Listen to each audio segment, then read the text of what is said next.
तीन प्रकार के गुणों का वर्णन है। कर्मणः सुखदस्याहो सात्विकम निर्मलम फलम रजसस्तु फलम दुःखम अज्ञानम तमसा फलम। भगवान कहते हैं कि ज्ञानी मनुष्य ऐसा कहते हैं कि अगर व्यक्ति ने परमात्मा की भक्ति करके अपने जीवन को सतोगुणी बना लिया, अपना व्यवहार, अपना खान पान ये अगर सतोगुणी बना लिया, तो उस व्यक्ति के द्वारा सबकी मंगल कामनाएं होती है। वो दूसरों का कभी बुरा नहीं सोचता सतोगुण के कारण। और जिस व्यक्ति ने ध्यान नहीं दिया, लोभ लालच में पड़ गया, उसके अंदर रजोगुण उत्पन्न हो जाता है और रजोगुण उसकी बुद्धि को इधर उधर भटकाते रहता है। वो जो कुछ भी कर्म करता है उसके पीछे उसका स्वार्थ बना रहता है। लोभ रहता है कि ये मैं जो कुछ कर रहा हूं इससे मेरे को मिलेगा क्या, तो वो रजोगुणी प्रवृत्ति उसकी हो जाती है। और तीसरा होता है तमोगुण, जिसमें व्यक्ति जैसे कोई नशा किया हुआ व्यक्ति होता है, ऐसे अज्ञान की चपेट में आकर के और उसका समय कैसे चला जाता है, उसका जीवन धीरे धीरे करके सब प्रकार के दुखों में उलझ करके रह जाता है। एक दुख से निकला, दूसरा दुख फिर उसका पीछा कर लेता है। ये होता है तमोगुण के कारण। तो इसलिए यदि हमने कोशिश करके अपनी वृत्ति को सतोगुणी बना लिया, तो हमारा हमेशा मन अच्छे कर्म की तरफ लगेगा। जब कभी अपना मन अच्छे कर्म की तरफ लगने लगे तो समझ लेना चाहिए कि हमारे अंदर सतोगुण बढ़ने लगा है। हम जो पौधा लगाते, हम जो कुछ सत्कर्म करते, वो धीरे धीरे बढ़ रहा है।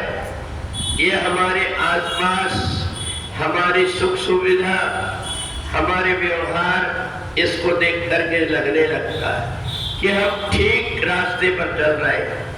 रजोगुणी व्यक्ति इधर उधर भटक करके बहुत सारी चीजें इकट्ठी तो कर लेता है, परंतु इतनी उलझन में फंस जाता है उसे अपने आत्म कल्याण का समय नहीं मिल पाता। तो इसलिए जितना प्रपंच से व्यक्ति बचता है, जितना भी परमात्मा ने दिया उसमें संतुष्टि अगर उसके हो जाती है, तो ऐसे व्यक्ति को रजोगुण के रहते हुए भी सुख मिलने लगता है। तो इसलिए 14वें अध्याय में भगवान ने 3 प्रकार के गुण जो बताया, हमारे जीवन में तमोगुण ना आए।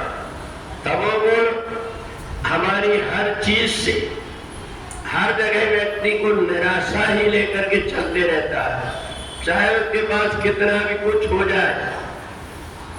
जब कभी व्यक्ति का जीवन निराशामय हो, तब उस समय ये अगर व्यक्ति देखने लगे कि दूसरों से मेरे को फिर भी कितना अच्छा हो, ऐसा मान करके कि दूसरों का जीवन तो मेरे से भी निम्न है, तो अपने से छोटों की तरफ देख करके और व्यक्ति अगर सत्कर्म करता है, ठीक रास्ते पर चलता है, तो अज्ञानी व्यक्ति भी धीरे धीरे बदल जाता है। तो इसलिए ये जो गुण है, सतोगुण, रजोगुण और तमोगुण, ये अलग अलग स्वभाव, जैसे शक्कर का स्वभाव मीठा, नीम का स्वभाव कड़वा, मिर्च का स्वभाव तीखा, ऐसा होता है। ऐसे ही इन गुणों का भी प्रभाव पड़ता है।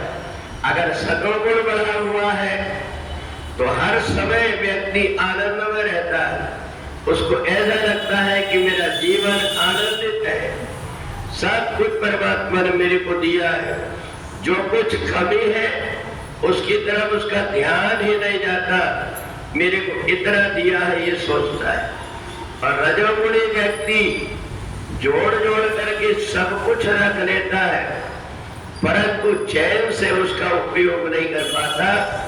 तो इसलिए रजोगुण से सतोगुण श्रेष्ठ है और तमोगुण से रजोगुण श्रेष्ठ है, क्योंकि तमोगुणी व्यक्ति का पूरा जीवन ही नष्ट हो जाता है, ये लोक भी और परलोक भी।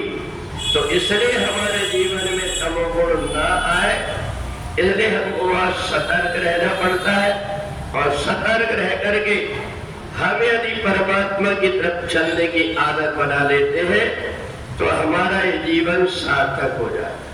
वृंदावन बिहारी लाल की